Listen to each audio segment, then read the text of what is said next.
وقفے کے بعد افطار لاؤنج میں دوبارہ سے خوش آمدید. ہم بات کریں زبیدہ آپا سے. زبیدہ آپا، ایک کال تھی وقفے کے دوران جو کافی دیر ہولڈ کرتی رہی. انہوں نے ڈیٹیلز اپنی دے دی تھی.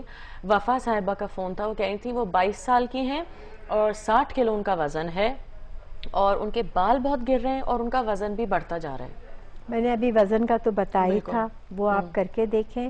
اور جب بیٹا بال جب گرتے ہیں جب بدن میں طاقت ختم ہو چکی ہوتی، بالوں کو بھی کچھ نہ کچھ غذا چاہیے ہوتی. آپ ذرا سا پانی پئیں، دودھ اسکم ملک پئیں، ضروری نہیں ہے فل کریم پئیں. ابلے چقندر کھائیں، سبزیاں کھائیں، گوشت کو کم کر دیں، گاجر کا جوس پئیں.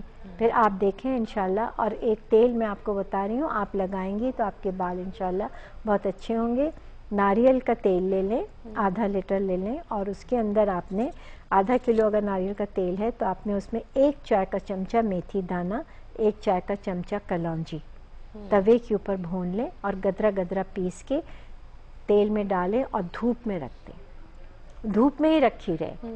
4 دن 3 دن کے بعد آپ اسے دھوپ سے ہی تھوڑا سا تیل لیں گی، سر کے اندر لگائیں گی 2 گھنٹے کے لیے. لیکن جب لگائیں گی تو بال نیم گرم پانی سے گیلے کریں. گیلے جڑوں میں آپ تیل لگائیں گی، تیل کا زیادہ اثر ہوتا ہے. خشک بالوں میں تیل کا اثر بالکل نہیں آتا. ڈائی بھی اگر تم نیم گرم پانی سے بال گیلے کر کے لگاؤ گی، ڈائی زیادہ اچھا لگے گا. یہ تو زبردست بات ہو گئی. میں تو ہر وقت تیل لگاتی رہتی ہوں، کوئی فائدہ نہیں ہوتا. تو یہ لگائیں اور 2 گھنٹے کے بعد دھو لیں.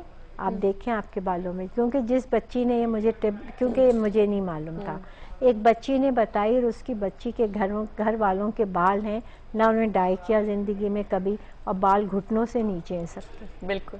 زبیدہ آپا بہت شکریہ. بس بیٹا بہت مزہ آیا. ملاقات تو ہو گئی اس بہانے. ہاں بس آپ دوبارہ آئیں گی ہمارے پروگرام میں. زیادہ ہوئی. بہت بہت شکریہ. بہت اچھا لگا ہمیشہ کی طرح. بالکل گھر والی. ضرور آؤ. تھینک یو زبیدہ آپا. اسی کے ساتھ پروگرام کا وقت بھی ختم ہو گیا ہے. پروگرام دیکھنے کا بہت بہت شکریہ. کوئی سوال ہو زبیدہ آپا کے لیے بھی ہوں تو آپ ہمیں ای میل کر سکتے ہیں، آئندہ کال میں بھی پوچھ سکتے ہیں. اس کے ساتھ افطاری کا وقت تقریباً ہمارا بھی قریب آ چکا ہے. اللہ کا شکر ہے وقفے کا وقت تو نہیں ہے، اب خدا حافظ کا وقت ہے. اسی کے ساتھ اپنی فیملیز کا خیال رکھیں. کل ملاقات ہوگی جی. Take care of yourselves. خدا حافظ.